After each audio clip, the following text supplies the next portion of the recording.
Yeah. Hello, Monarch Like we fans. we got the shot of Brock Gagliardi there, enjoying a cold beverage and some ODU fandom at Arbor Park, and we saw some of that this weekend. That was nice. Saw Brock and then a ton of alumni out there this weekend.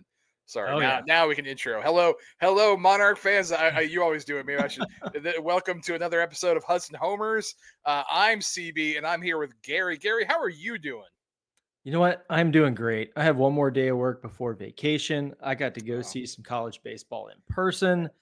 Things are okay. I mean, aside from some things, but other things are doing great, man. How are you? the okay things are okay, and the not okay things we're gonna worry about the okay things. We'll worry about those later. Yes. Yes, I'm great, man. Yeah, we got some college baseball. Like I said, saw it. I mean, we could have fielded a whole team full of all our alumni that were out there watching this weekend. That was fun to see. And then we'll talk about the other stuff. But then tomorrow, get more college baseball right here in Norfolk against Norfolk State. So that's great. Got the afternoon off, so I can go out and watch it. We're, Yeah, we're we doing actually good, man. had we actually had baseball weather this weekend too. Almost a little Man, hot I at am some points. I am sunburned. If it wasn't for the breeze, it'd have been awful out there. I was at the lacrosse game Saturday before going to the baseball, and on that turf, it was hot. Yeah, I was over with Mike and Aaron at SB Ballard watching football practice, and the same thing. I had my Yeah. back to the sun, and I had not put on sunblock yet, so the back of my neck is roasted and ready to be in some more sun later this I've week. got the nice strips on top of my knees, like the Oh, like yeah, I got those. Those are solid right now. yes, yeah, and I had a haircut earlier this week, so the nice areas to get protected got toasted up pretty good. There But you yeah, go. but it was good to see some baseball. Not the week we wanted in terms of record. We lose the series to Troy, but we do salvage Sunday. Lost earlier in the week up in Charlottesville to UVA. So the win totals did not kick up this week, but kind of feel like we're a broken record. It was good to at least win one in the series and keep things alive for us. Yeah, it's funny how again your whole attitude about the team changes. Like sitting here, and again, probably just because I like sitting and doing this. This is a fun part of my week, so you feel good anyway. But yeah, they win on Sunday, so you could like, oh yeah, and they look great doing it. Had one rough inning pitching, but that's the team that you're like, man, why aren't they doing this every single game? I'm sitting there during the game. I'm like, where is this all the time? Yeah, and Friday was a tough one to watch. Yeah. Losing 7-0, just watching the struggles at the plate, just not having good at bats. And credit to Troy's pitching; they were throwing the ball very well. But I don't think that a four hitter was what I had in mind on that Friday. Especially when you see the guys in about the sixth inning on Saturday suddenly turn it on, and they look like the lineup we've expected. It's a little too late on Saturday, but the bat stayed alive Sunday. We were able to get runs early, get ahead, and go and win that ball game. Some good pitching down the stretch there from Bailey Matella to seal that one up. Yeah, Bailey is man, and that's what I liked about that is we've seen him like in Southern Miss. He came in back to back days, right, and got a few outs. I think he had like 2/3 of an inning on the Saturday game and like an inning a third for the save on the Sunday. And then now we see him here getting a save with 2 1/3 innings. Obviously, I think they really were hoping Frankie Wright would get him into the eighth inning, and then if it's with one out or if you just need 2 innings out of Bailey, then you could do it. But I guarantee they did not intend to bring Bailey out in the seventh inning. But knowing he can do it, knowing he's got that ability, he can stretch it out and he can dominate. He's one of those guys that when you sit by the other team's dugouts, you hear him, they're just like, this guy is disgusting. So yeah, Bailey is always and Blake with another, just a stud senior. I mean, he's just what you want out of a senior. The guy brings the attitude, the energy every single time, and he brings the pitching to match. I ran into Blake on Saturday morning over at the Chick-fil-A at the Village as I was trying to figure out how to go through that ordering system, talk to him for a few minutes. Yeah, great Guys, outing from clutch. him. Yeah, he came in clutch for my chicken minis, that's for sure. Uh, but another along the same line with Bailey being able to go 2 1/3 to close out that game on Sunday. The reason he was able to do that was actually because of Kellen being able to go two scoreless innings the day before on Saturday, and we didn't have to go to Bailey on that Saturday game. I thought Kellen looked great. He looked great coming back out for a second inning of work on Saturday. Kept us in that game. It was a one-run game down the final outs there. Just didn't have enough offense early in that game to stay in it. And while we're bringing up relievers, Hunter Baines had a great outing on Friday. And honestly, I know they took him out after an out in the what was it, the seventh inning. I'll be honest, I'm not real sure why. I'd be curious to ask if there was a reason, if because it looked like he was kind of rolling right then. I mean, obviously we were down pretty big. It really didn't have any effect on the game because it didn't hit no matter what. But and then Marco, he had a little bit of trouble, but he got out of the inning with no runs. But so Hunter Baines had another great one. So that was really fun to see. Yes. Well, you've got a question, and I'm going to bring on the man with the answers, Coach Oh, Fenwood. But what's before up, you answer guys? that, Coach, how's it going? Hey, Hey, I got to hear that question too. That oh, was did you? awesome. I Okay. like that. Yeah, CP always has the best questions. Try. Um, yeah, so I don't forget. In regards to Baines, he's been throwing the ball a lot better for us, and he was a little tender. Mike said nothing bad. He wanted to go back out there, and at that point, we're down pretty good, and I said I didn't really we didn't really find it out, and I didn't find it out anyway. I wouldn't have sent him back out there at all. But he said no, he wanted to go try it, and I said all right, well let's just get somebody going. Let's get LeVar going, and he got that. He threw, I don't know if he threw one pitch or whatever it was, and he got an out. Yeah. Better safe than sorry, because he's trending in the right direction. That's going to be helpful down the stretch. And like you said, we weren't hitting that night, and we didn't play worth the hoop Friday night. On top of that, so but it's nice to see him getting in those games, getting more experience. Talking about Hunter and throwing the ball well. That's 2 or 3 outings in a row that he's been pretty good for us. So hopefully down the stretch he could. We just been behind on Fridays so much. But he's a guy that you can bring in right as he develops, and that's okay. I'd like to see him come into there, come in the 5th or 6th inning when we're up and see what we got. Yeah. So that's the next step. Well, I appreciate that answer because that, and that's the thing that I try to tell people when they're sitting there in the stands or they ask me later. It's like, you don't really know what's going on. Like my assumption was like, okay, there's something going on. There's some kind of plan. There's some reason they didn't just take them out because they're idiots that don't know what they're doing. Like that's not what's happening. That's right. That's true. And and we're always gonna trend towards guys' health. I mean, it's just not, none of this is worth getting a kid hurt. And he wasn't hurting. He had a couple, and he was throwing the ball well, but he hasn't thrown a ton of pitches in a row yet. No. And so we're trying to build that up a little bit. And I don't know what his pitch count, was that day, but that might have been, 42. In the 40s is about as long as he's gone. So, yeah. Well, speaking of knowing what you're doing, we are gonna put you on the spot here and wish you congratulations on 400 career coaching wins at Old Dominion. So, congratulations, Coach. Thank you, guys. I appreciate that, and it's I did not know that until I heard Jack Hankerson say it when we were shaking hands. I don't tend to pay that much attention to those things, but it's humbling and a nice honor to be mentioned. Like on the graphic you guys put up in the same sentences. There's been some great as Bud Matheny to finish that thought, and there's been so many great baseball coaches at Old Dominion, and just to be thought of. I'm sure there's plenty of people that don't think of me that way, but for those that do, to be thought of in those same conversations, Mark Newman's, Pat McMahon's, Tony Guzzo's, Bud Matheny's, guys that I grew up learning the game from, and so that's a nice honor to get the 400 here, and hopefully keep on rolling. Absolutely. Only 23 behind Bud too. So you're Well, if we can go on a the way. 24-game winning streak, that's what I've been saying. I said we can make it happen. Yeah. But I mean, it's got to be when you start getting close to the guy whose name is on the stadium. That's pretty good. Good things are happening. Yeah. Well, it's like I said, numbers are all records are going to get broken sooner or later, and numbers are there to create interest, and it's a lot of wins. It means you were around for a good enough time, and people thought you did a good enough job to keep you around there. So I guess that's the good part of it. Now let's get back to talking about the games. There we go. Yes. Well, we hadn't talked too much about the game in Charlottesville this week. I don't know if there's anything you want to touch on there. I know you ran through some bullpen arms there too, and maybe saw some improvement from a couple guys in that department.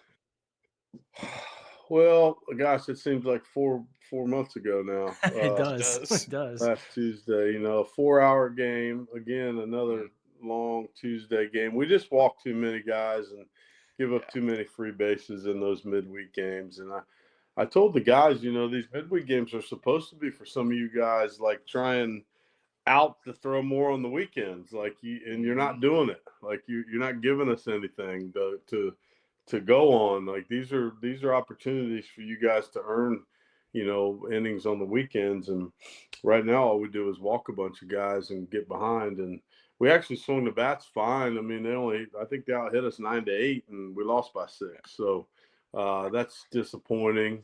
But we need some guys to throw a little bit better, obviously, in there, and hopefully tomorrow, a couple guys will get a chance and perform better against Norfolk State.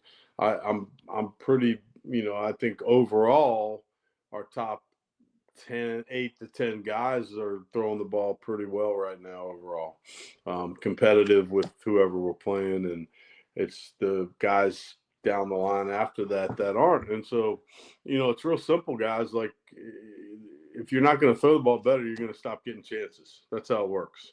And we're going to have to throw some of these other guys more. And guys like Jace Park are going to have to go out there on Tuesday and, you're going to give us 3 or 4 innings, man. And if you want to give up 1 or none, or if you want to give up 10, you figure it out. And we're going to need to stop rescuing him. He's got to grow up, and it's time. We got 4 or 5 more midweek games, and that's it. And he needs to start on his keep. He was very good in the fall. He cut his finger open in January. That put him behind, and he just hasn't been himself. He's been a shell of the pitcher he was for us in the fall, and that's been disappointing because we expected a lot out of him, and he still can do it. He just hasn't yet, So it's time. You never know when the worm can turn, and hopefully it'll start to turn tomorrow for him. Yeah, I love Jason. Like you said, every time I think he pitched every single time I was out there in the fall, and it was like, man, this kid's awesome. And we've seen some flashes of it. So you're right. I frankly, I know it doesn't always feel good for them when you leave them out there and say, hey, it's your inning. I don't care how many runs you give up. But I think sometimes that helps a guy. If you get the guy with the right mentality, that's a great learning experience. Yeah, I think sometimes we and a lot of years. For us anyway, you're in the RPI conversations where you got to try to win those midweek games, and we're not going to be in that boat this year. So we need to lean towards development, and I think a guy like him, a guy like Will Orberson, they're the only 2 freshmen left. That freshman class through injuries and crazy things is just basically all redshirted, but. They need to go out there and just do it. Like you said, this is your inning. This is your 2 innings. This is your 3 innings. You go figure it out. If you give up a few, then, if you give up 2, try not to give up 3 and learn from it and grow. And I think that's where we need to be at with those guys at this point in the season. Yeah, I don't want them looking to the bullpen to see who's getting up to come get me out of this. I think you had a pretty good example of that on Saturday with Kellen. He came back in for a second inning of work, and I kept looking out in the bullpen, and like, this is Kellen's inning. We're not going anywhere else. Kellen's got it, and he stepped up and did a great job and let you save Bailey for Sunday and to go and close out the win against Troy. Yeah, Hunter and him both really. People don't think about like CB you were saying. It's hard to as a fan. Like a series is. You're trying to win the series, and if you can't win the series, you're trying to win a game in the series, and so it becomes the next best thing. On Friday, you're trying to win all 3. You get down early on Friday, all right, you have to start thinking about the next 2 games. And so, who can I throw in this that might give us a chance? But we're down 1 there, we're down 2, and then we scratched back to make it 1, and we just said we have to save 2 guys in the pen for tomorrow. And let's Kellen's already thrown, so he's got to go back in. He's got to throw another one. And whether we give up none or 1 or 5, it's the dilemma of being down as opposed to up and not having a ton of depth down there. Yeah, I was just gonna say, and that's the problem of those guys that you're giving chances to on Tuesday, not Yeah. seizing their opportunities, because then Yeah. you're like, well, I only got 2 guys, I only have 2 guys instead of like 3, 4 guys I can pick from. Yeah. You're limited. Yeah, we're limited somewhat, right now on the weekends with guys that you really trust. I mean, Baines has turned into one of those guys. Kellen, Bailey, and Frank is, so it's kind of those guys minus the starters, and so we need to get good starts, obviously, and then you got to pick your spots for those guys, and a couple of them have shown the ability to throw more than once. You don't want to go that well too often, but it's just like Marco. Marco threw a really good inning at Virginia, clean. But then you bring him in with 1 out and nobody on, and next thing you know, there's bases loaded, and it's just like, come on, man! Like, and 2 of them were freebies. It's like 1 He hit, just a wanted to hit show you if he batter, gets a to a walk, miss. and if he can just stay away from the freebies, his stuff is good enough to be successful at this level. He hasn't done it yet. There's plenty of guys that end up as college juniors throwing the ball real well that were Marco Lavari, and so he's a great kid. He's got to learn how to compete better and trust his stuff better and throw it in there, man. If they hit it, then they hit it. We'll figure the rest out. But when you walk guys and hit guys and you're just all over the place, it's hard to, manage the game that way. It's hard to call that game that way for a pitching coach. It's hard for guys to play behind you. And that's been his snake bite, right? Like it's just the free bases. So And maybe this is just a dumb fan theory, but I feel like the pitchers pitch differently when the offense is putting up some runs, whether you're in the lead or not, just kind of having that thought of, all right, if I give a run up here because I am going to throw fastballs in the zone, I feel like my lineup behind me can go get that run back. I don't think that was necessarily true Friday for sure. No, you're 100% right. And that's the issue when you're not hitting. Hitting and pitching certainly complement each other, just like pitching and defense do.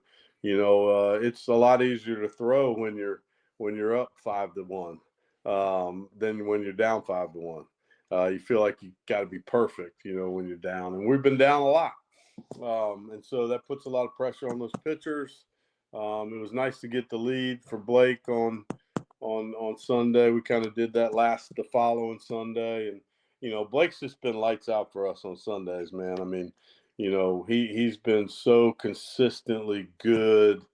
Even when he doesn't have his best stuff, he's just battled his tail off and kept us in the game and given us a chance. And we've won, a bunch of his starts on Sundays, since league play started, certainly. So. Yeah, and it's kind of on that offensive side. It seemed like the guys didn't really wake up until about that 6th inning on Saturday, and then when they did, I mean, you have a pretty good series after that. Kind of once the bats get going, you get right back into the game Saturday. They fought down to the final out. I think I won't make you say it, but the umpire was a little all over the place on Saturday, trying to figure that out. I don't think any of the 3 guys are any good. I was just going to say the same thing, CB. I'm not going to say it, but you said it. That was as inconsistent 3 days as I can remember, man. And you're right, they were all over. When you got both dugouts yelling at you, then it's just not a good day. That's what I said at some point yesterday. Yeah, that's the way it was. And we just didn't play. We were awful Friday. Let's just call it what it is. And we told the guys, we challenged them, like, come on. And then Saturday we played a good ball game. We got beat. Their starter Saturday was fantastic, I thought. Yes. I mean, it was low to mid 90s with a real breaking ball. We could not figure him out until he just got tired, and they probably left him out there maybe an inning too long, but that can happen, right? And then the kid they brought in, Dill, was up to 98. And so we had a couple guys that were going to be tough for anybody to deal with. We had to face Saturday, so that had something to do with why we didn't score more than 3 runs. And Sunday we came out and swung the bats and had some big hits. Kyle Edwards, hits 2 home runs, and we needed them. And Efrain Morales goes 4 for 4. I thought gave us great energy behind the plate. He's going to be He's a a really talker good back catcher. there. He's he's a winner. Yeah. That's what he Yeah. is. He's a winner. He's competitive. He's a tough little SOB. I love that kid. And he's just got to keep working on the arm, which he will. He's just had some arm issues, nothing major, but it just kind of gets underwater on him sometimes. And but he caught good. He blocks good. He just gives you tremendous, desire back there. And I think it bleeds into everything we do. And Blake, I think it helps Blake. I mean, not that Blake hadn't been throwing good to whoever he's throwing to, but he's it seems to work well with him as well. He kind of matches Blake's energy because Blake's a very high Yes. energy. He's a talker even when he's pitching. Yeah, that's a good point. I think that's a good way to put it. And as we get farther down the road, hopefully we can catch F a little bit more. He's just not quite ready for it yet, arm wise. So, but we're moving in that direction. I think he's going to be our future catcher. So, and then we had some big hits. I thought Scotty Young, obviously his first at bat to double down the line, gets us going.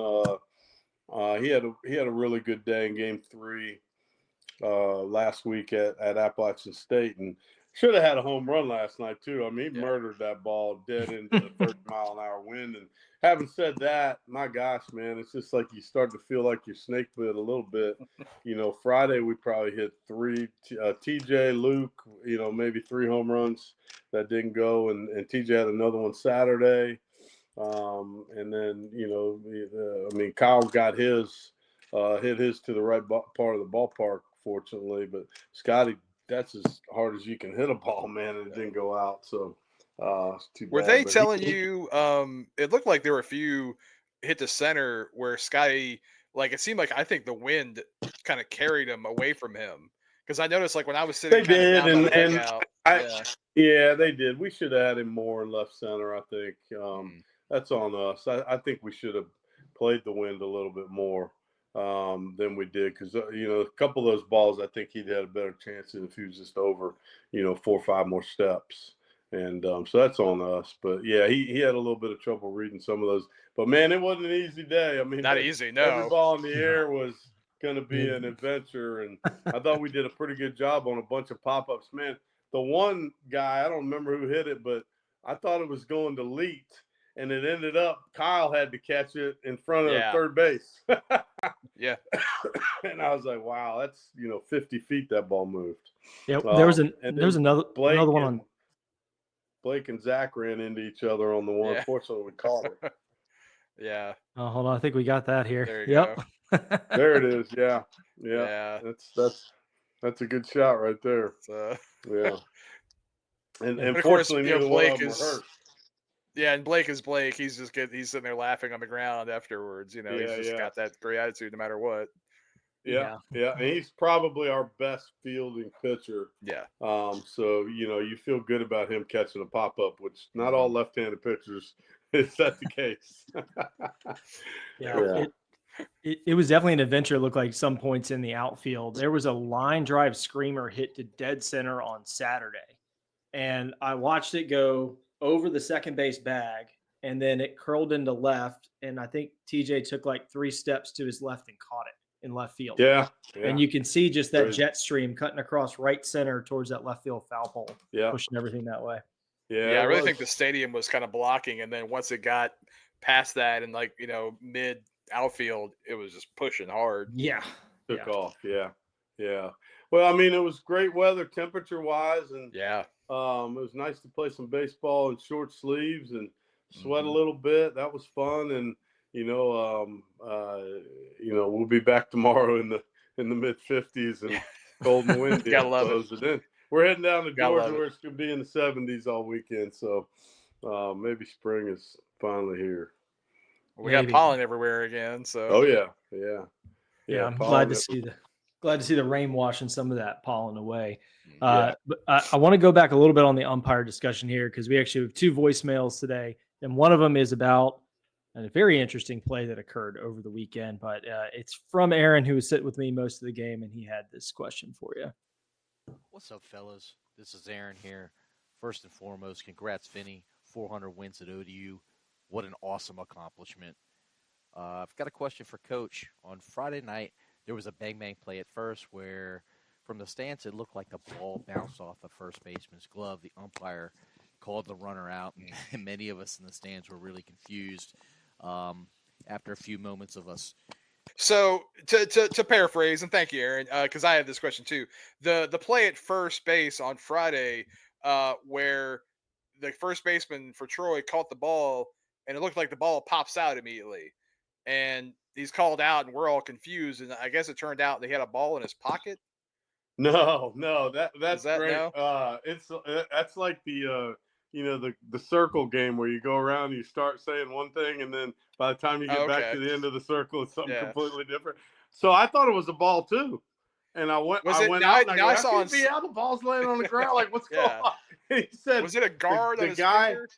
The guy has a thumb guard. Yeah. That he keeps because he busted his hand up on his glove hand, and it's at a point where where your glove's open on your wrist, and sometimes the ball hits it and it flies. And from a distance, it looks like, because it happened again yesterday. Yeah, I don't know if you guys saw that. And I went, there it is again. Then I saw him go pick it up, so that's what went flying off. It wasn't the ball. Okay. So that's the explanation. I did see it yesterday. I was on that side when it happened, and it was his finger guard because he had his finger out. I'm assuming, and so it was like outside the glove, and it just shot right off. Yeah, that's what it was, and that was the same thing the other time because I asked the same question. I was like, "Yeah, it looked crazy." How's he out? He's got to catch the ball. And he goes, "That wasn't the ball; it was his finger guard." Okay. All right. We had the exact same call though, 2 different days that they called 2 different ways. Stallings got hit on the wrist on Friday, I guess, and they said it hit the bat first. It's almost impossible to get hit on the hand and have it hit the bat first. You're supposed to call it hit the bat, and if they want to review that, you go back in and you say it. They actually got it right the second time. Unfortunately, it was for them because I went out and he said, "No, I got it hitting his hand and then the bat." And that's almost all, unless it hits the bottom of that knob somehow. It's impossible to hit the bat and not your hand. And so that's what I said. I said, "You got to be kidding me! That at no point did that ball hit his hand." And they review it and say no, and I was like, I don't believe it. I told the guy the next day. I said, I watched it. Like, I don't know how you could say that ball didn't hit some part of his hand. I'm convinced replay just exists so they can say they're right. I don't think they even look at them anymore. I mean, think about what call. When's the last time you saw a call overturned? I've had them walk by me and say, "Let's go see them right." Yeah, they don't. Yeah, I remember that last year when we first had it. You were seeing a lot of calls overturned, and now they're going, "Oh yeah, well, we're getting them all right." Well, that's garbage. You guys are just colluding. You're colluding in there. I don't like either that the guy that makes the call goes in the room. It's like, that's crazy. One of the other guys should be go. the case. Yeah, I think happens every game. I think it's supposed to be the crew chief and the guy that didn't make the call, unless it's got something to do with the home plate umpire. Like, they don't want the guy having to run in there with all his gear on and stuff like that. Oh, so Buttercup. Yeah, I know. But I mean, they were in there long enough. Yeah, they're in there long enough, and I can't even tell you the last time I saw a call overturned. It's been a while. I can't remember. I don't know if there's been one this year. Like, if we do, I guarantee it was against us. Yeah. Spoken like a true Monarch fan. Yeah. Yes. It's never in our favor. Honestly. There. Yeah. Well, Norfolk State tomorrow or Tuesday, depending on when you're listening to this. Then head down to Georgia Southern It's obviously it's still a tight race in the Sun Belt. I mean, I feel like everyone is still very much bunched together because Troy actually moved into a first place tie this week, 8-4 with Coastal and Southern Miss and Georgia State. So it's all still pretty jammed up. But what have you seen from Georgia Southern so far? If you've had a chance to take a look at them. Well, they're good, and they really play well at home. You know, they lost 2 out of 3 to South Al on the road this weekend. So, again, after we played Georgia Southern Louisiana, you know, outside of the last weekend against Coastal, we'll have played 6 of the top 7 teams. So the schedule makers didn't do us any favors this year either, of course, right? When they started out with Troy and Southern Miss, it was like, oh, Yeah. thanks. Yeah. And Louisiana's getting healthy. They're playing back to playing good now. And so, but it is what it is. You know, we're, you know, there's been a lot of teams that have been swept.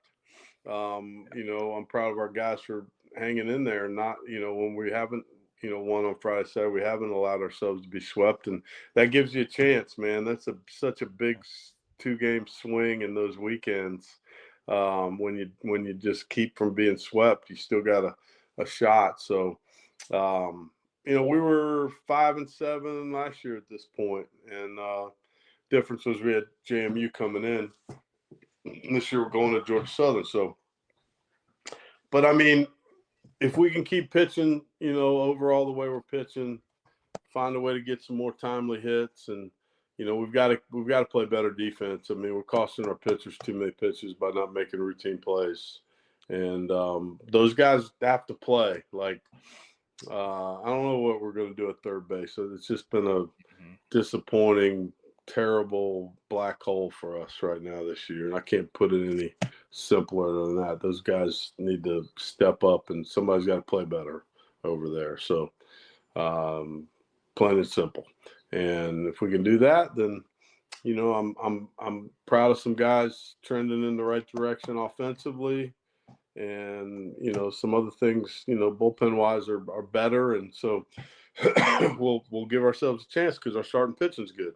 You know, I mean, and you know most of these weekends you're seeing, you know, somebody's just crappy in one of those 3 games on the mound, and we really haven't been for the most part. So that's good. And, you know, Ben's feeling better. He got some new medicine for his migraines, and I think he's been, you know, a week now without, you know, feeling dizzy or any of that stuff. He looked better. Yeah. Like he looked better. walking The around hit like batters got physically. him. And I think too, you know, every weekend, here's something else maybe you don't think about. Every weekend is a different approach from a hitting standpoint, like what their hitters do and what they're good at. I really believe Appalachian State and Troy, how they hit makes it as difficult on your pitchers as just about every other team in the league. I mean, they don't give away at bats. They don't strike out much. They grind out at bats. They put pitches in you. You know, you play at Georgia State, like they're going to be more free swingers. They're going to strike out a little more, that kind of stuff. And Georgia Southern has been that way. So having to fight through those 6 games in a row maybe can help you down the road, you know, as you work, because maybe you get a little bit easier outs, you know, in some of these places. So I think that's the case. You know, Louisiana's usually a very left-handed heavy lineup, and you know that's a strength of ours is left-handed pitching. So you like that matchup, I think, and we just got to show up and play better behind those guys. Now, like when you have teams like App State and Troy, which I absolutely agree with, the way they bat is just wonderful. Is that something you point out to your guys and say, "Hey, Oh, always, look at yeah, this"? because Yeah. that's not we're not good at that, and you No. know, I mean, part of that's personnel, and part of it's coaching. Like we got to do a better job with them. Like it's you know, Tyler Zadal was 0 for 4 strikeouts yesterday, and didn't have one competitive at bat. Like, and he's just bailing out, you know, heads facing the third base coach's box on every swing. And I was like, go back and look, man. Like, how can you hit that way? Like nobody any good hits like that. And I hate to be, I'm not picking on him because he's a great kid, but you can't hit like that. It doesn't work. Well, the Like, one at so bat, he actually did have the RBI ground out. Was great. he He did. stayed That's in right. He there. had a ground out. He Oh, got it. well. Yeah, but you're right. The other four was like, what are you doing? Like, why even Yeah. go up? Yeah, which it Yeah. is. He is a great kid. You're right. It's not to Yeah. pick on him. It's just to point it out. Yep, yep. And so it's something that guys got to take pride in. And unfortunately, not enough of them in today's game do. But we got to make it a point. We got to make them, I guess is a better way to say it. I feel Well, like and that's what's frustrating is because there are enough guys who do. You got a whole. You just saw two whole teams of them that do. Yeah, and I even noticed Troy starting to crowd the plate a little bit more when they got 2 strikes. So it was even more than just the choking up. Like at least the top half of that lineup was moving in about an inch closer to the plate anytime they got in 2-strike count. And I think that's Yeah, and when they Ben was stay hitting in there and guys. get hit. If you come inside, they'll wear it. And again, that's part of the approach. And we hit a number of guys, unfortunately this weekend, and we got hit a few times too. But I think did Ron get hit twice yesterday trying to bunt? Yeah, he did. Trying to bunt both Taking a times. beating. Yeah. Yeah, it's funny sometimes you just show bunt and the pitcher just freaks out and throws the ball They all over do. the place. Like it happens all the time. We've had a few instances this year when we're pitching and a guy shows bunt 0-0 and we somehow get 2 called strikes and then end up winning the at bat. We even had someone foul out this weekend against us. Yeah. They went to bunt with 2 strikes and they fouled it off. Yeah. Yeah, right back into the cage. Yeah. That's there's different thought processes on bunting with 2 strikes, I guess.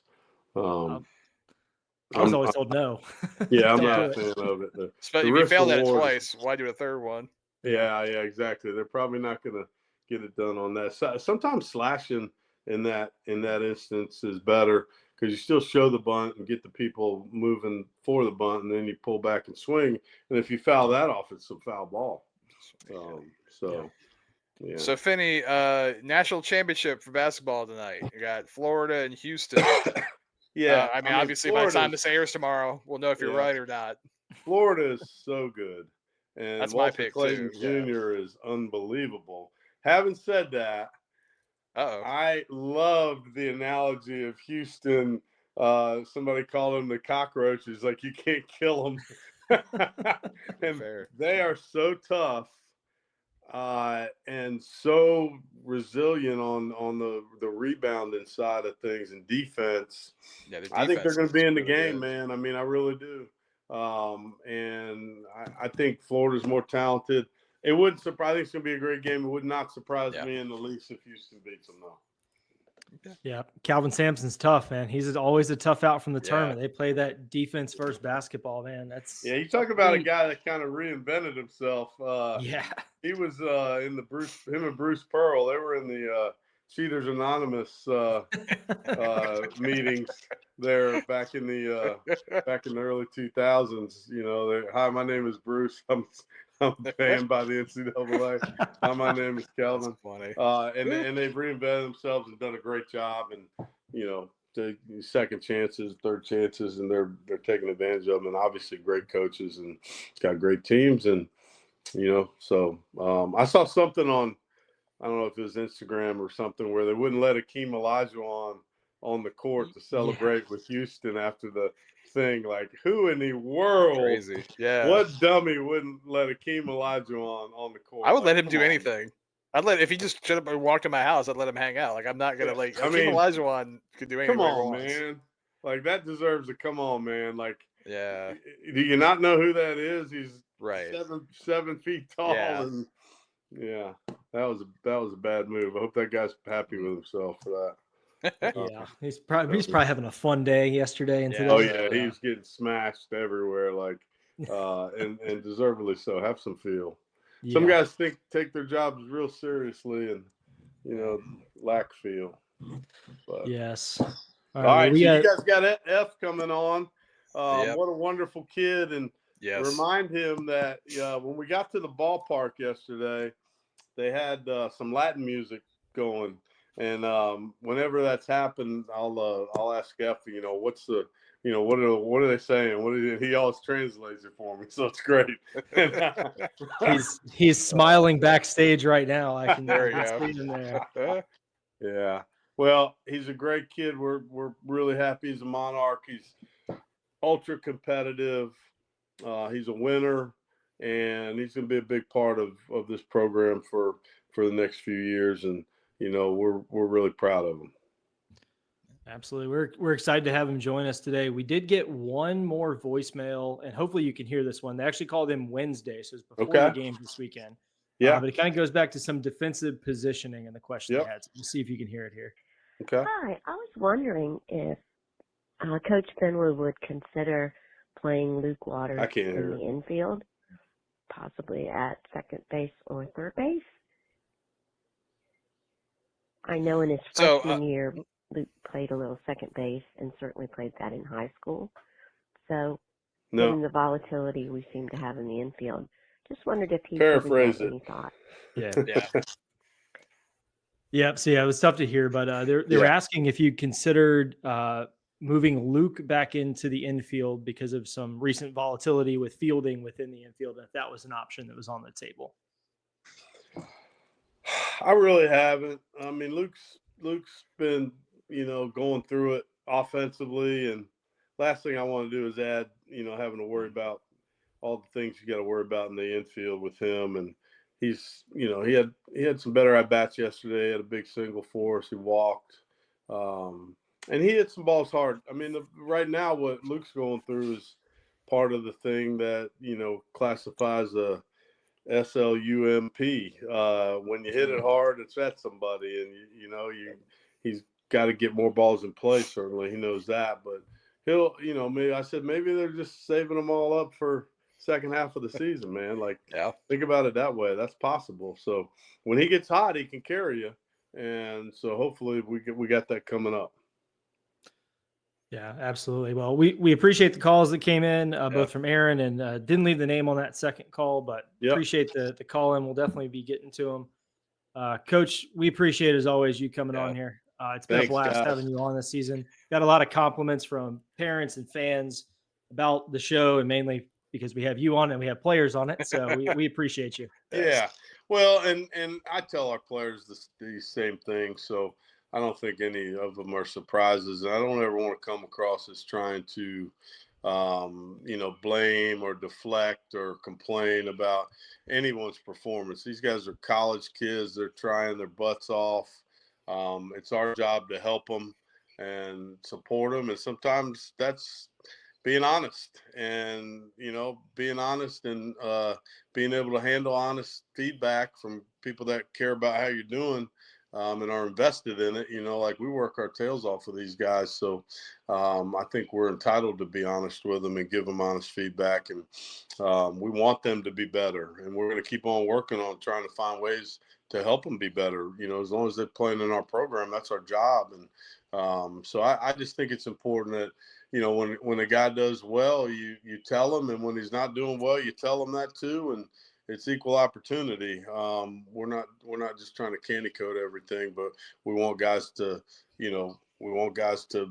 be honest about their own performance, because I don't think a lot of kids are. I think they can, live in this candy shell of a barrier where they're just not going to admit what's really going on. And some guys got competition anxiety, like they're afraid of failure. And so what does that cause? Guess what? Failure. That's how it works. Yeah. And, and that's the beauty of guys. And some of this comes down to recruiting. All right. I've heard it said, hey, if you don't want problems with your team, don't recruit kids with a bunch of attitude problems. Right. If you want a competitive team, you need to recruit a bunch of dudes like Efrain Morales, because that sucker likes to play and he hates to lose, and he'll bite your knees off to get a win. So we need more guys. Is that the right like level him, for it? Quite honest, and that's just the that's on us to find that type of attitude, that type of desire, that type of competitive spirit, because it is contagious, and when you don't have enough of it, it's contagious as well. Yep, absolutely. Well said. All right, appreciate it. We'll see you Happy out Monday. there tomorrow. Looking forward to it. Yep. See you. Good luck. Thank you. All right. Go Monarchs. Go Monarchs. All right, we're going to take a quick break. When we come back, we will have Efrain Morales joining us. Yeah. This episode of the Monarchs podcast is brought to you by the Pride of ODU Collective. Their mission is to elevate the experience of student athletes through name, image, and likeness, while also elevating the fan experience. If you or your business are interested in getting involved, you can reach out to us directly or go over to theprideofodu.com. That is theprideofodu.com. Thank you for listening, and go Monarchs. Welcome back, Monarch fans. We are joined by Efrain Morales, catcher, DH. I've been told that you can play pretty much anywhere in the field, but Efrain, thanks so much for joining us today. 100%. Love to be here. Yeah, well, I think that was your first time playing in Harbor Park, at least for ODU. What was that experience like over the weekend? It was awesome. Really playing in a big stadium like that is like an honor. It's like a blessing, especially at like such a high level. And competing against a really good team too was also like a very, very good experience for me, especially as a freshman. Well, I know you got to play at the AA park down there in Biloxi. Mm-hmm. I want to hear about how that was. But have you played in any other pro parks? So at P27, there's this team that we played against. It's called PDG. They played in the National Single A Stadium. It's a pretty nice stadium. Okay. I think it's here in Is Virginia, that the one actually. in Fredericksburg? Fredericksburg, yes. It's a Okay, really yeah. nice park. Nice. Very nice park. Nice. Okay. How'd you like? And so Biloxi. I don't know about you. For me, Biloxi, that was pretty wild. That they had that place packed. Like I couldn't leave the Oh dugout to take yeah. pictures. There was nowhere to go. Oh yeah, that place was. There were so many fans, like all around the ballpark. It was insane. Yeah, those Mississippi So State fans showed up. yeah, they Oh did. yeah, So 100%. you mentioned P27. Now, I know a lot of folks maybe don't know about this. So you went to, it's called P27 Academy. It's like a baseball high school, basically, right? Yes, sir. It's just the academy for baseball, and that's it. Just Yeah. baseball, and then we have school online. Mhm. So Wow. that's So what and you were there is. for what, 1 year, 2 year? How many years were you there? I was there for 2 years, my junior year and senior year of high school. Nice. And how far away is that? Because that's in South Carolina, correct? In Yeah, South Lexington. Carolina, in Lexington. Yep. Okay. And but you live with Raleigh? I'm trying to think Yeah, off in the top of Raleigh, my head North now. Carolina. Yeah. Yeah. So about like 4 hours? How far is that? About 4, because depending on traffic too, because you have to go through Charlotte, and Charlotte's never fun to go through. No, Always I used traffic. to live in Charlotte, so Charlotte's more fun to stay in than to go through. Oh yeah, 100%. Yeah. So much traffic around there. But yeah, it's about 4 hours So for you're sure. living away from home all throughout the school year, right? That's what's happening? Yeah, junior and senior year away from home. Yeah. How is that? I mean, that's different, man. You don't see that. I mean, I guess you're seeing it more now with these academies, but like, what's that like for you? So like that first year was a little tough because like I was definitely homesick, especially as a junior in high school. Mhm. But it's definitely built a lot of maturity in me. Like not much high schoolers get to go out of state and be with a bunch of guys that love to compete, and it just matured me a lot, especially matured me and prepared me for college for sure. Yeah, I mean, we're definitely seeing that a lot more. Sorry, Gary, because I know what Cole Lanford, he was at the P5. We got Yeah, Pro 5. yeah, Orberson and Baines both were IMG. Yo, Sulpizio was P5 to Pro 5. Yeah, I think somebody else is. I mean, it's starting to become a thing now, especially as you see the oh D1 yeah. level. What I mean, so as someone, you don't have to sell it if you thought it sucked, but it sounds like you probably had a good time. What for people who might be thinking about maybe sending their kid to one of these academies? What would you tell them about it? I'll tell them for sure. It definitely gets you ready for the next level. The difference between college and the academy baseball, playing wise, it's gonna be like the fastball velos will be the same. The only difference is that like D1, you're definitely coached a lot better. Um, and the pitchers know how to locate a lot more, and they're not throwing 97 to your head 24/7. So, but yeah, it's that's the only difference, and the competition is really good. Yeah. Competition all around. I mean, our whole lineup this last year were all Division 1 players in the lineup, so it was very cool. It must have been And just a stud lineup there. oh yeah, it was insane. Our first 5 were, and it was insane. It was a great experience for sure. Yeah, I mean, I see you share stuff on social media. You got guys like all over, like Florida and some different Oh places. yeah, we had some studs. Like our first 5 were like all going to like the SEC, and like Arkansas, Florida, Yeah. Wake Forest, like bunch of dudes. Like they're just bunch of dudes that are really good. Yeah, the few times I've seen like IMG or seen Pro 5, it's like this is really good. This isn't high school baseball. This is really, really. I've seen them like beat JUCO teams who were pretty solid JUCO teams. Oh yeah, yeah, for sure. We've played a couple really good JUCOs too. As a matter of fact, we played North Greenville University. They're a Mhm. very solid D2 school down in South Carolina, Yeah. and let me tell you, they're pretty good, and we put a good fight against them last Nice. year. Yeah, There you well, I go. imagine with that much D1 talent, there's probably not a huge difference in rosters, even with the age differences there. Oh Um, no, 100%. yeah. Well, I know you've gotten the chance to start catching a couple times for us this year. I know you're still kind of rehabbing off of an arm injury, but have you Yes. always been the catcher? Or is that something you've moved to recently, or what was your positional journey there? Um, so it was so starting off with like the young days, like little league, I was always a second baseman because I was never the tallest.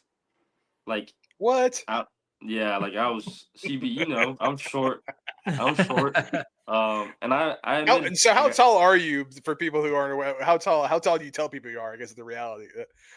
so I tell them I'm 5'9", but in reality, like I'm like 5'7" and like 3/4. Okay, all right. I But like with that. See, I was Yes. gonna let you go with what you said. I was gonna let you go with what you tell them. You didn't have to give yourself out like that. But I no, appreciate the yeah, honesty. yeah, 100%. But with cleats on, I'm definitely 5'9", Yeah, I Oh, was for 100%. gonna say sure. in spikes, you're good. That Oh was Agreed. always yeah, my out five too. So nine. You put Yeah. like thick socks on. You like 6'1". I see you. Yup. Yup. Yup. You play like you're 100%. 7 feet tall. That's what matters. Yeah. Yeah. yeah. But going to like the positional topic. I started off as a second baseman. I was a second baseman outfielder, and then one of my coaches from Little League was like, "You have a really good arm. Let's try you behind the plate." And this was like maybe sixth grade, and my dad was a catcher too, and back in his day, so he was all for it. And ever since then, just became a catcher, and I enjoyed it. But I also miss like being in the outfield. Like it's always fun to like go in the outfield and catch some fly balls. I haven't played second for a while though. Yeah, you probably would not miss, taking a foul ball to the inside of your knee, which I think is what happened on Sunday, right? Like you're just getting beaten Oh up back there. yeah, I have a big bruise right now in that inner thigh. It's not the Oh, best feeling. Was that one of the biggest things? Because I know you've been playing a lot. You've been DHing, Yeah, and yeah. I know you've been catching a ton of bullpens. But then when you actually Mhm. get in the game, is that reminder of like, oh yeah, this is what it's really like when you're getting those foul balls. Yup, That's yup. got to be a kind of a shock to your body. Yeah. And then the first game I caught, I got a bat to the knee, Oof. and that one did not feel good either. that was Georgia State, right? Georgia State, yeah. Yeah. I don't know how you stayed in that game because I heard the bat hit your knee and I was hoping it just hit the pad, but obviously it didn't. And I think you No, got on yeah, base the next half inning and I saw you trying to run to second. I was like, oh no, that looks painful. yeah. There's one thing about me, and it's like I never want to get out of the game ever. It's it's more of like it's just like the competitive in me. It's like even if I'm limping, like I never want to get out of the game. It's just the way I was taught by my father and mom. It's just being tough for sure. Like Yeah, definitely. you're a competitive guy. I know yesterday you had a really you swung it really well, and I think just got caught like at the last second, and you let anybody in hearing distance knew you were not happy about that. No, yeah, yeah. I was not happy. For sure, I Yeah. was not happy. Well, still, going 4 for 5 against the 20th ranked Yeah. team in the country is not a bad day. So No, no, not a bad day at all. So first 4-hit game at college, I gotta imagine you've had some 4-hit games in the past. Oh yeah, I mean, I really don't. I mean, I definitely have, but like, don't really Yeah, like focus on that. Like that's fair. No, yesterday, all I I was just focused on was winning that game yeah, that's for fair. sure. Hey, Yeah. you were part of it for sure, man. Oh yeah, And it was awesome. that's too. So I have to imagine you probably haven't DH'd a ton in the past before this season. How has that been kind of transitioning and figuring that out? Um, honestly, it definitely saves the legs a bunch. Like, my legs feel fresh, but it was definitely like hard because like DHing, like if you have a bad day at DH, like you can't say, "Oh, Yeah. I did really good on the field," you know. Like if you have a bad day hitting and then you do good on the field, it's like, all right, now tomorrow let's do better. But like DHing, it's just like if you do bad DHing, you can't say you did good on the field. Yeah. Well, speaking of that, you got off to a really great start. You're killing it. We're like, hey, this guy's amazing, right?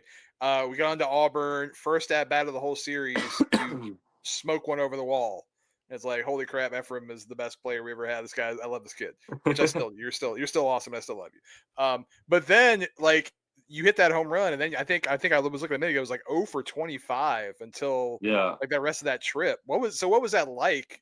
After all that success. I mean, like I said, you're clearly a guy you like to compete. I mean, how did you deal with it? How did you get through it? I mean, clearly we're on the other side now. You're back, kind of being yourself again. So talking about that, like I have such a great roommate. My roommate's Kyle Edwards. Oh yeah, Um, so like every day he's always like boosting up my energy and making sure to tell me like that I'm that guy. Um, and every good baseball player, um, everybody goes through slumps. I mean, it's just part of the baseball. Like baseball is not just skyrocket going up. It's more of like a wave, you know. And I knew I was gonna get out of it soon. It was just about time that I was gonna get out of it. So Well, you've definitely been hitting the ball well of late, and of course, going 4 for 5 on Sunday against Troy. You've also had some pretty epic photos taken. I don't know if you've noticed it. I think the Georgia State series, you had, I think our social media outlets, the teams, everyone else had you celebrating at second base, and then CB grabs this one oh, that yesterday. was a great one. I saw that one yeah. yesterday. Yeah, you're gonna F, have some F awesome is baseball F's. cards. He's a handsome man, so he's a big fan of photos of himself. Thank So you, he's CB. definitely a guy that I know appreciates him. That's for sure. Yep, love the Yeah, photos, especially the aw- ones that I'm hyped up in. I love seeing me Yeah. hyped up during the game, for sure. Oh yeah, you had. I think the Georgia State one. I don't have it up at the moment, but you had slid into second and popped up, and I think you're giving like a double thumbs up back to the dugout. Yeah, that's a good Some one too. amazing series win picture that we use for sure. And then Yes, of course the CB got another good one yesterday. One of your 4 hits on Sunday One there. of the many hits. Yes. yes, that's a F's, good one and too. this is what I love too. Is this like you always have this like textbook swing? I mean, this is like like if you were gonna like draw what a baseball swing looks like. Like I mean, I have so many pictures because you have so many hits, but I have so many pictures of like just like this where it's like just head down, hands to bat. I mean, hands to barrel, like ball to bat. Like it's just The what you want to do basket. every time. Yep, It's great, yep. man. Yeah. Well, That's the what goal every time. what is kind of your mindset when you go to the plate? Because obviously we're seeing some guys that they're scuffling a little bit right now. They're trying to have more Hmm. competitive at bats, facing good pitching. I'll definitely caveat with that. They face good pitching. But what's going through your mind from on deck circle, getting some warm up swings, and then going into the box? On deck circle, I don't know if you guys see me, but I get close to the fence. And I just want trying to have a short swing, try to hug myself. Because if I try to hug myself, the shortest I can be, the more barrel I'm gonna get to the ball. Um, and I try to have an approach before I get into the box, because once you start thinking so much, like my dad will make me watch like Tony Gwynn growing up, Mm-hmm. and he always said it like if you start thinking in the box, your AB is already over. So I have an approach before the box, um, and I talked to Hage about the approach, what the guy has, and I mostly just try to sit on the fastball. Uh, I try to really hit that fastball. And then if he pops a slider and I can see the slider out of his hand and he hangs it, definitely swinging at it. And I like to drive those pitches a lot, but mostly getting in there and swinging a fastball anywhere near the strike zone. Really try to be aggressive, and that's just a game plan that I have always. And you talk about that kind of shorter, compact swing, get more barrel over the plate. I also noticed that you do crowd the plate a little bit more than maybe some other hitters Yes, do, and that shows up with, I think you've been hit by a pitch 9 times so far this 9 season. times. 9 times. Yeah, but that I think you have the right idea of that short, compact swing. And CB actually pointed out to me in some photos of Kyle yesterday on the home runs he hit. You can see his hands are tucked in tight. He's got that Yep. shorter, compact swing, Mhm. and he hits 2 bombs to left center. So maybe he's been watching you a little bit on those AVs. No, I've been watching him. I look up to Kyle a lot, for sure. Well, that's definitely a good one to look out for. He's been on 100%. with us a couple times, Yeah. and we certainly enjoy chatting to him as well. No, I've been watching. I don't know if I ever told you. I've been watching Kyle play since he was like 14, and kid's just phenomenal. I'm always been such a fan. So F, how did you end up at ODU? Right? You said you're from North Carolina, playing down in South Carolina. How do you end up here at ODU? So recruiting process. Talking about the recruiting process. I didn't really talk to a lot of schools. Like, not really. Like, it would be talking to like schools close to home, and they all wanted me as like a utility outfielder. The only school that wanted me as a catcher was Old Dominion. And so I took the opportunity. Logan Robbins was the one that was recruiting me at the time, and so did Marin. And funny story is when I committed, I think it was Hage's first day or something like that. Oh wow. And I think it was Hage's like first Zoom call. And I committed that day with Hage on Zoom call and Marin on Zoom call. That's a hell of a first day. Yeah. Yeah, pretty good. Yeah. Well, how have you adjusted coming to ODU, being in college? I mean, it sounds like where you're at prepped you a little bit, but hmm what have been some adjustments you've had to make coming into the college world? So coming to like the college world, I mean, definitely like school part of it. Like I said, like I had online school, so it was just online. So it was kind of weird, like going into the first day of school and going into class, and I actually had to like pay attention to the teacher. That was definitely like a big adjustment to Yeah. the school As a former standpoint. teacher who taught during COVID, I absolutely understand what you're talking about. Yeah, so it was definitely quite a bit of a adjustment for sure. And I imagine that just the student population is a lot bigger too, because if you just got a bunch of kids playing baseball, how many kids were in that academy? Um, so I think there was exactly 52 kids. Mm. So Okay. yeah, 52 compared to walking around campus, and it's just a bunch of people that I do not even know. It's kind of a definitely a big adjustment. You could All meet right. 52 new people every single day and still not, probably by the end of the year, not even come close to have gotten everybody. No, definitely not. Yeah, you were in classes that were bigger than your school. I had that experience Right. too, so I know how you feel. Yeah, it was it's a pretty big adjustment for the first 2 weeks for sure. Yeah. That's great, man. Well, I know you're in the house with Kyle. I think I can't remember who all lives there. Kyle has told us before, but is Luke in that house too? So no, so Kyle was my roommate on the road. Okay. So Okay. so my house, it's Rocky and Evan. Okay. Holman? Um, Yeah. yep. There's no other Evan. I don't know why I'm asking that. Yeah. Not Yeah. currently. So, Anyway. okay. So, yeah. Now, yeah. So, Rocky Green, who's a freshman pitcher, Yes. redshirting, and Yep. then Evan, catcher. So you and Evan, you guys have catcher talks a lot? You guys just sit there like in your mask in the living room and On the have like catcher master talk? room. Yeah, for sure. We be talking a lot about baseball, and we love to watch Wheels on YouTube. So Oh, we love to watch baseball for sure. there we go. Okay. I noticed he started using the hockey mask. Is that something? Did you get him to do that? No, I did not. I'm surprised he started doing that actually. Yeah, I have to talk to him I about don't, it. I don't, I Ask don't him about remember it. him using it during the fall during the scrimmages at all. He's always been using the old style. 2-piece, yeah, for sure. Yeah. Yeah, but That so was I talked to his parents for quite a while before the game on Saturday when we were over at Waterside, and I did not think to ask that mask question, so I should have done that. It's fair. Well, we got a podcast. We'll bring it on at some point and ask him. Hey, there we go. Save some content. So I know like Finny, like I think one of the very first podcasts we did this year, we're talking about you and what you may be able to do. And he was talking about the possibility of you playing some second base and left field. Now I know, and now again, you probably, I mean, you just heard him say, like, this is probably gonna be our catcher of the future. And I'm all for that because you're awesome. And I love your energy back there. But is that playing other positions? Is that something you're like down for? You're like, that's okay by me? Oh yeah, for sure. I mean, Yeah. I just love to be on the field and competing with guys that I love. That's all I really care about. I could be first baseman. I mean, I'll probably be the shortest first baseman in the whole country, but I'll definitely love to play anywhere on the field. It doesn't matter with me. Yeah, kind of the answer I expected. That's why I wanted to ask it. Eventually, all the short guys that are decent at baseball are told you can't play first base anymore because you're 5'7", 5'8". Yeah. Right here, I have some old first baseman mitts for you.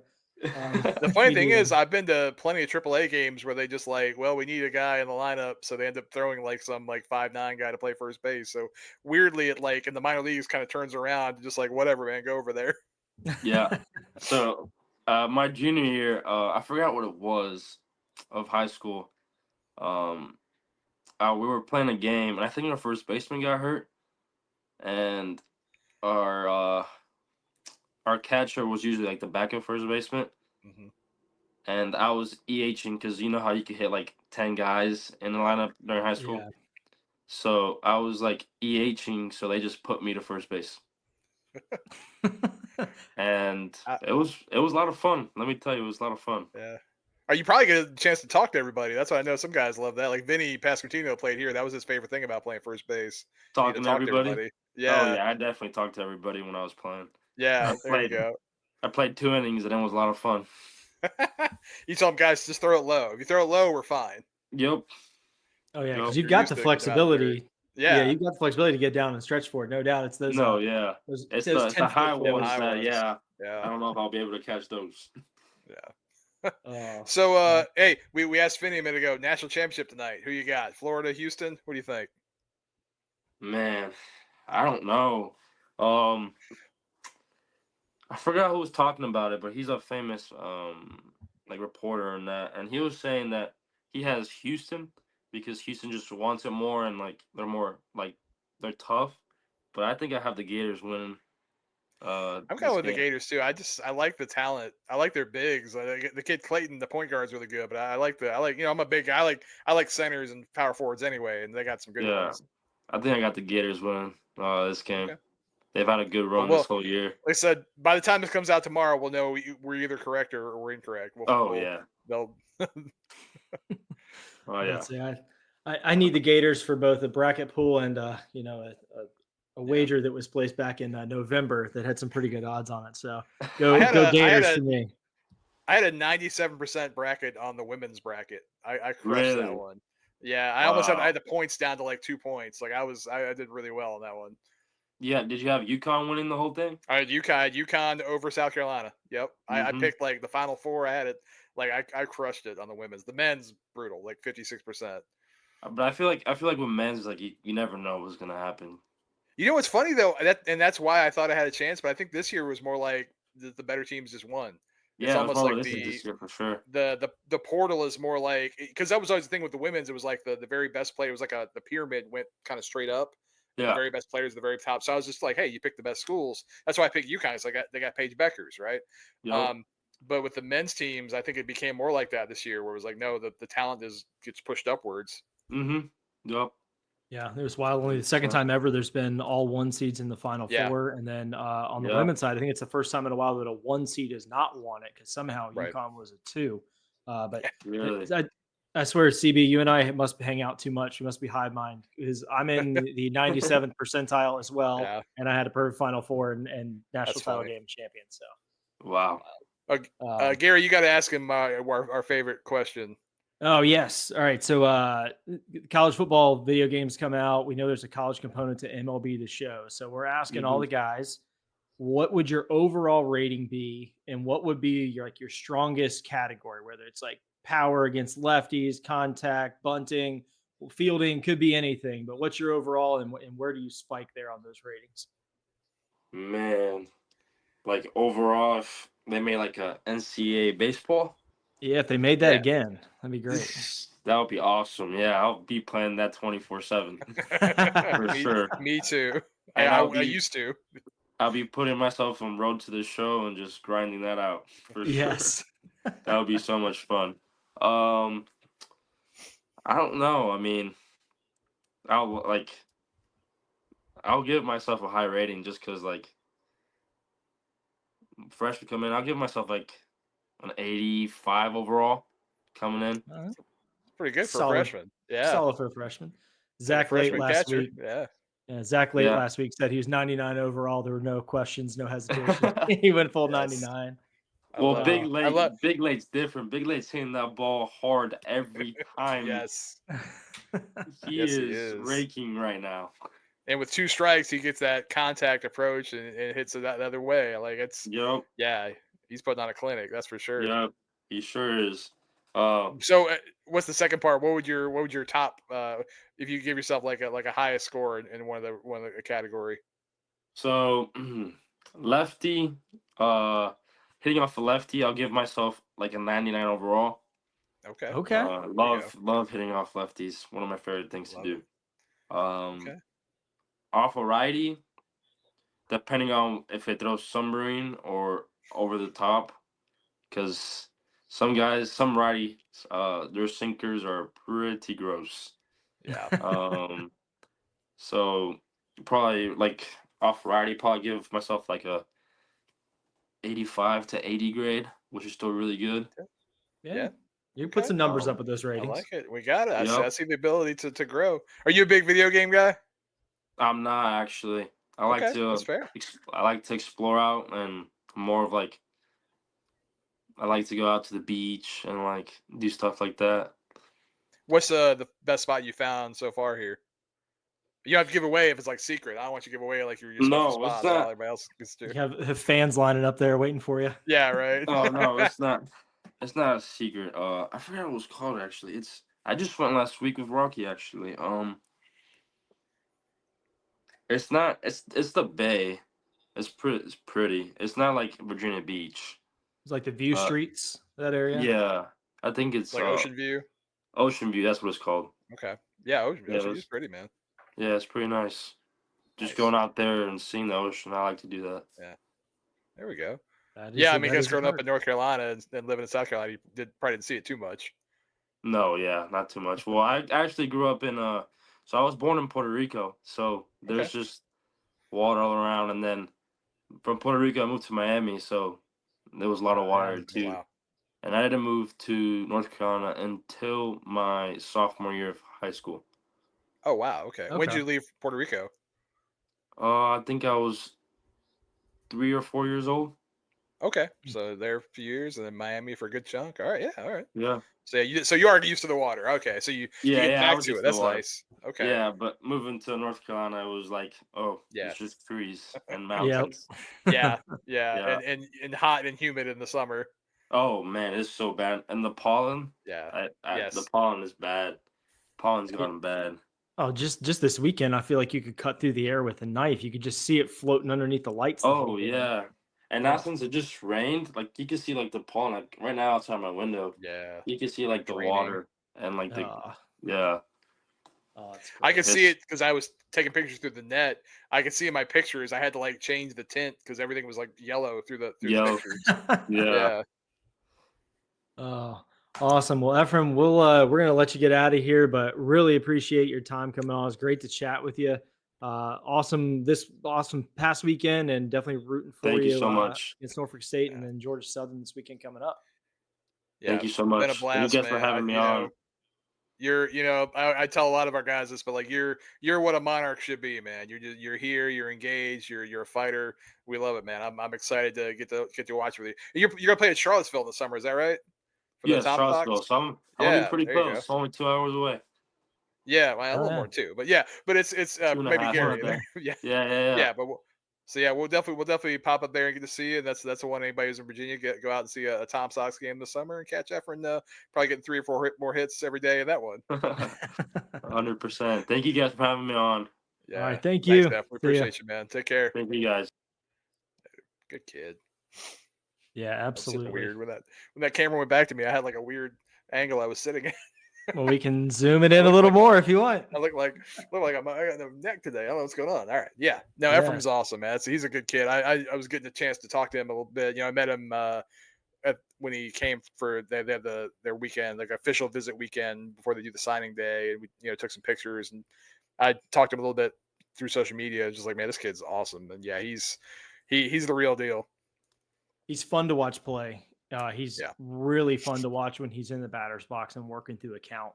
Because you're seeing him do all the things that Finny is talking about with getting a little bit more in on the plate, having smart at bats, fighting up there, making the pitcher uncomfortable. He does a really good job of that. And you're seeing it show up in the stats. I mean, I think he's moved up to second on the team in average, or third on the team in average, sitting 298, getting on base pretty well at 385, 6 dubs. I mean, not striking out a ton either. Yeah. Yeah, he's only striking out 21% of the time, which is phenomenal in the modern game. Yeah. So he's a fun one to watch. So if you come out to a game, definitely keep your eye out for Efrain. And he's got a very, very bright career ahead of him here at ODU that we're pretty. And it is great to. That's one of the amazing things about baseball is he's not a big guy. I mean, like he did really admit like 5'7", like that's pretty. He might be shorting himself a little actually. 5'8" might be right, but that's the cool thing about baseball is that we all love like the picture of Altuve standing next to Aaron Judge, right? I mean, and I've stood side by side by both those guys, and Altuve is every bit of 5'3", and Judge is every bit of 6'8", maybe he might be 6'9". I mean, I think they actually short his height. And the fact that you can go on a baseball field and both those guys can be amazing at the sport, like they're both phenomenal. They're both just top of the world ball players, and that's such a cool thing. That's one of the amazing things I think about baseball. They both won an MVP, and that's the difference. That is wild. I've stood on the field at Minute Maid with Altuve and my dad, and not one of us is even sniffing 6 foot, and we're lucky if we get mistaken for 5'9". So it's I am a full foot taller than Altuve, like for sure, and at the same time, Judge towers over me. It makes me feel tiny. So it just to show that difference. It's there's those. I mean, you see basketball, you occasionally see it's been a while since Muggsy Bogues was out there playing, so it can happen. But baseball is really the only one where you really have that a guy Efraim's size can really go out and be as big as anybody, and I think it's just a cool part of the sport. It is. It's very fun. All right, we got a couple things to cover here. We're going to definitely hit players of the week, but stick around because we have a new way to track Monarchs that are now in the minors, the majors, and indie ball that we want to walk you through as well, and a couple other things. But we got to go with players of the week here. Yeah. There we did it. So let's see. And of course, I immediately had my phone away when it was time for this. But Kyle had a great week. He really is. The big thing is yesterday's game hit the 2 home runs. He was 4 for 13 for the week, which isn't amazing, but 2 homers, 3 RBIs, had a walk, played great defense. I mean, I was telling him yesterday before the game, I was like, man, you really were playing phenomenal defense on Friday and Saturday, and he kept it up yesterday. So that's as much as anything. And of course, I just put this down as I had more point to make. Because Efrain, with the 4-hit day, he was 4 for 9 for the week because I think he didn't start one of the games. RBI and a walk. And Zach Late, another great week, 5 for 13, 3 RBIs, 4 walks. Before yesterday's game, there weren't a lot of options for hit of the week. It was kind of like, well, who had 2 hits this week? So it was good that a few of the guys pulled it out there. It was, and Kyle was the catalyst that got us to that win on Sunday. He homered in the 2 innings that we scored runs on Sunday. So kind of being that senior leader again, stepping up in big moments, taking a good approach at the plate, and getting 2 balls up and out of the ballpark on a very, very windy day. But we needed that win. Getting swept there would make the math really difficult to be in any kind of good position come Sunbelt tournament time. It's also just a killer for your feel and your culture and your, it's just getting swept by anybody just hurts you. Again, he did not just Kyle, but on the mound, Blake Morgan, of course, a huge part. I think this is at least the third or fourth time he's won this out of 8 weeks. He went 5 1/3 innings, 1 earned run, 1 walk, 2 strikeouts. Just phenomenal again, and really could have as easily given it to Bailey Matella for that same. We talked about him 2 1/3. Came in, got a 2 1/3 inning save, 1 hit, 1 walk, 1 strikeout. Those guys were huge. Hunter Baines had a great week also.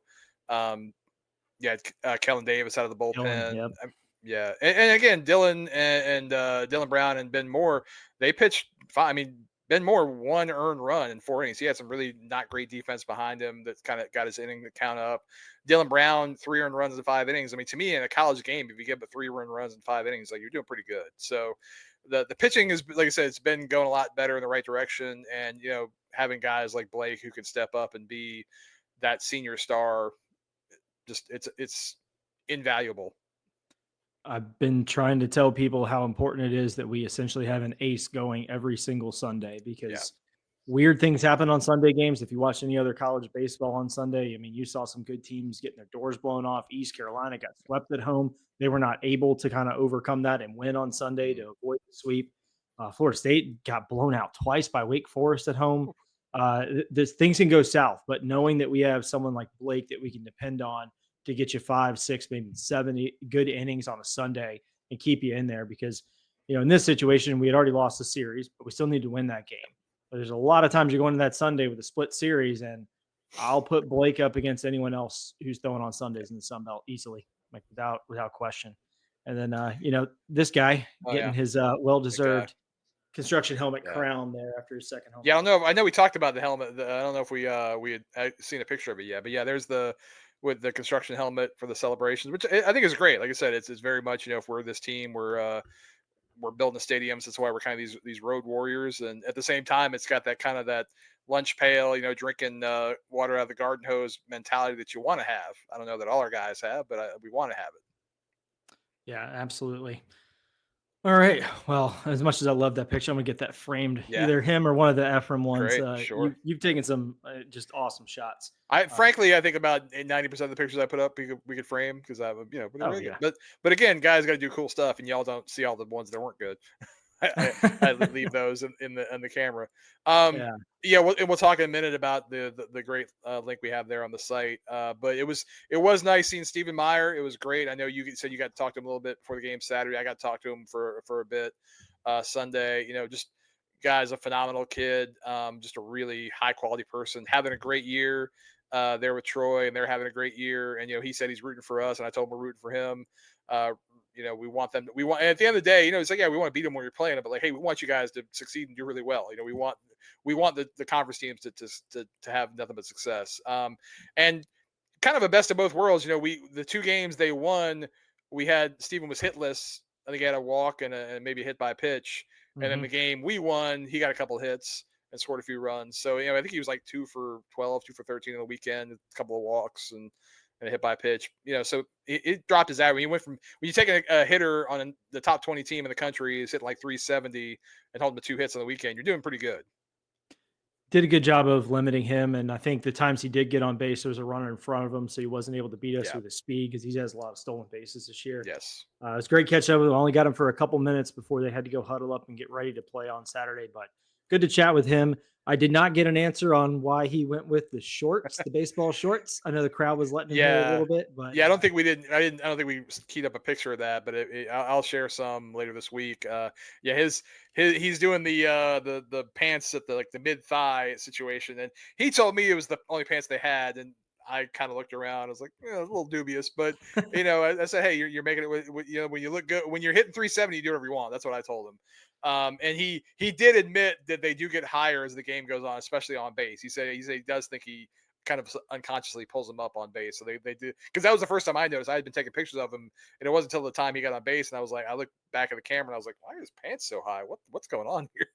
I figured he was just messing with us, and after each at bat, putting on a smaller size each time. So I'm glad we didn't get to like 6, 7, 8 at bats. I didn't know what that would look like. But No, I told him if anybody's seen Reno 911, the Lieutenant Dangle character who wears the he's a sheriff, but he wears like Daisy Duke shorts, so he's mobile. He can move around and get mobile, and so I was like, that's what you got going on, right? He's like, yeah, I'm Gotta be fast. agile. Yeah, Gotta be. it was great seeing Ryan Feynman too. And of course, he coached with us, and he's there at Troy, and he's and again he's having a blast, and they're it's hey, when you're top 20 in the country, things are fun. So good for them, and wish them well, and we hope they have a great season, and we hope we turn things around, start moving in the right direction, and become a problem for them later in the year. Yeah, a couple of people want to shout out from the weekend. Alex Hunt's parents, I ran into them actually getting on the Tide at MacArthur Center, and we rode the Tide to the game. Ended up being on the same train coming back. Great to chat with him and get to know them a little bit. Evan Holman's parents were both at Blue Moon at Waterside before the game. Dylan Brown's family kind of got that a little bit organized over there, so we were able to hang out with some of the parents, spend some time with them. Kellen's mom and I guess Kellen's grandfather was in there with us as well. So good to see all those people. Bo, I know you're listening. We got to chat for about 4 innings on Saturday, so that was a lot of fun. But good to see ODU fans. Good to be at the ballpark. Yeah, I saw Blake, his mom and brother surprised him, so that was nice. Good to see them, and she got to meet my mom, and so they're like mom besties now. So that's always fun.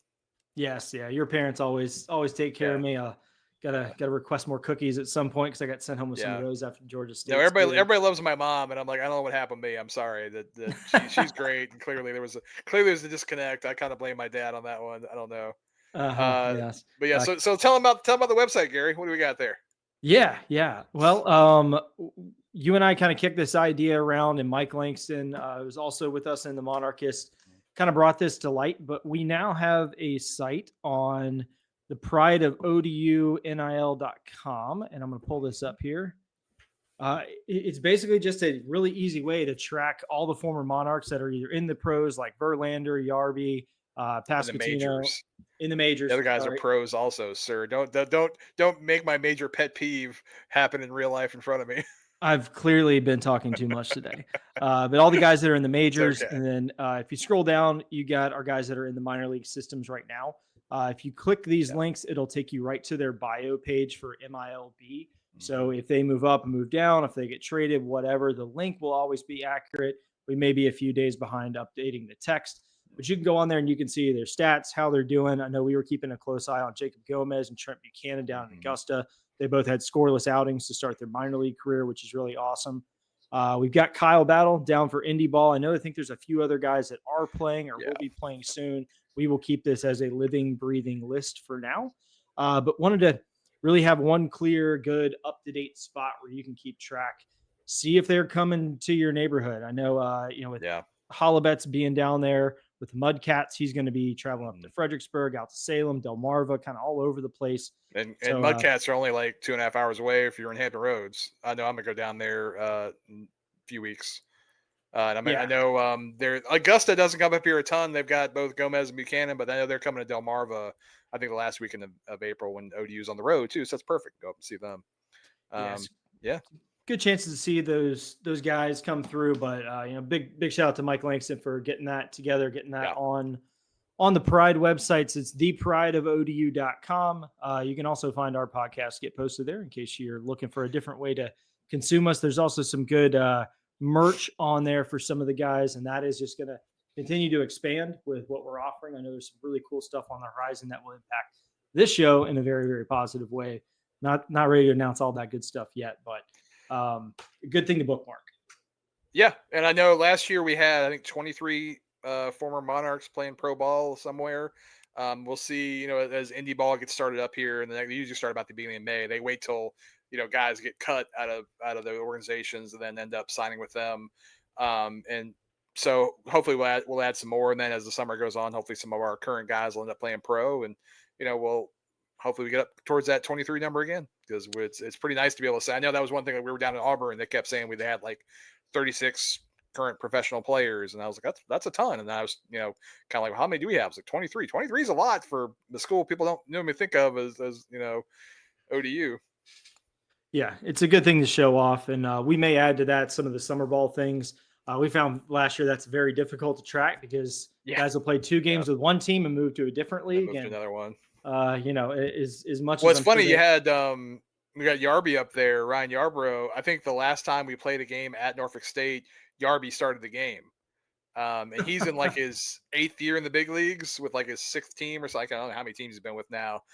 So to tell you how long it's been since we played a game at Norfolk State, it's been a while. So I'm looking forward to it. Yeah, that'll be interesting. I haven't looked at the Norfolk State site to see if they've added us to their schedule yet. I know they were. They did. Okay. And we haven't talked about. I think we talked about this for a minute. I know we're going real long here, so we want to get done. But they're having a tough year. They're 1-22. But they got some hitters. They got some guys, especially the top like 3 in the lineup are really phenomenal. And the pitching has been a struggle for them. But hey, you're 1-22. I guarantee those guys are grinding and fighting, and they're tired of losing. So, don't want to walk over there and think, oh, this is an easy one. Like, nah, man, I'm sure Fairleigh Dickinson thought that till they lost. Yeah, and if there's one game they probably have circled on their calendar, it's us. Yeah. They would They love to do. beat the crosstown team badly. They get hype every single time we've ever played them. There was a game I think they did beat us at ODU, and I mean they were just losing their minds because that's their World Series. Which is good for them. It should be. You gotta. I'm sure plenty of them probably would have liked to have come to ODU and end up go to Norfolk State instead. And so it's like, hey, I'm going to show them up. Yeah, get those bragging rights for a while. So our boys will need to be ready and have those bats hot early and often to get some runs up in that game and put it away. But yeah, they're gonna give us hell. And there's some scary thoughts creeping in the back of my mind going into this game on Tuesday. So hopefully you're listening to this on like late Tuesday, Wednesday. We've already won. It's fine, but I'm telling you, we're going to get everything we can handle from the Spartans. And I believe it's another great chance for our guys to step up and do some big things and keep moving here in the right direction. Because, like I said, you see the game like they played on Sunday. It's like, hey, this is what the team can be. We keep having those kind of games where it's like, hey, this is what we could do. And so I was talking with Hunter Baines about this. We're talking after his game Friday. He pitched so well and said, yeah, just keep stacking those ones. Like, that's what I'm trying to do. That's what the team's trying to do. Yeah, absolutely. Awesome. Then, go down to Georgia Southern this weekend. They're always good. They're always tough to play at home. I think they got a guy hitting 400. Yeah, got to watch out for that guy. They got a few dudes. Sean Smith hitting 402 with a 1239 OPS. They got the top like 3 guys in their lineup are ridiculous. So they got some stuff. So and again they've had kind of up and down. They're 6-6, 18-13 overall. They've been kind of up and down. So yeah, it's not going to be an easy weekend. And no weekend on the road is easy. But again, if this team plays like they can and they grind out some at bats, take that Efrain Morales approach of you just want to win every single time, we can do some stuff. And with the situation we're in of losing a home series, it's now imperative that we have to win a road series. Because if you go 2-1 for all your home series and 1-2 on the road, you're going to be 500 in the Sun Belt. You're going to be okay come conference tournament time. It's when you drop one of those series at home, you really have to work. Now, we've got some teams that we have the potential to do that against, but Louisiana Monroe isn't exactly a team that likes to be swept at home either. So let's not count those chickens yet, but we are going to have to go win a road series. And why not start with this weekend? Why not get it right back now and put ourselves in a good spot? Yep, it's a good week to have a good week. So we've definitely gone very long. I say we let the one, even though I will say you could just pause it and watch it again later, but whatever. You do your podcasting however you want. Yes. Well, I got one more announcement, and Oh, like I even noticed that's. Oh, yep. You got. I don't know when that happened. I don't know. I missed it too. I have to go back and okay. review there. But one other note we wanted to send out. Just wanted to send out well wishes and all the good thoughts to Ted Alexander and his family. He announced on Friday that his wife passed away after a 15-year battle with cancer. So definitely sending all the good vibes, all the support to the voice of the Monarchs. We've missed him, and just anything you can send his way would be appreciated. Just for what he's done for our program, and obviously going through a really difficult time right now. And I know he said in that same video, he's like, she would want me to get back out there and do what I do. And so he's like, I said, I will be soon. And that's great to hear. Cause and you hope that it can be a place that brings him that comfort. Ted's awesome. He's a great guy. I really love listening to him calling games and really just thinking about him and his family. All right. Well, that's going to do it for us today. We appreciate everyone who's tuning in. I missed probably 100 people that came up and said hello Oh, to me yeah. at some point, of course, the weekend, but we appreciate the love. Keep telling everyone you can think of. We're definitely trying to grow this thing, but that'll do it for us. CB, anything else? Go Monarchs. Go Monarchs.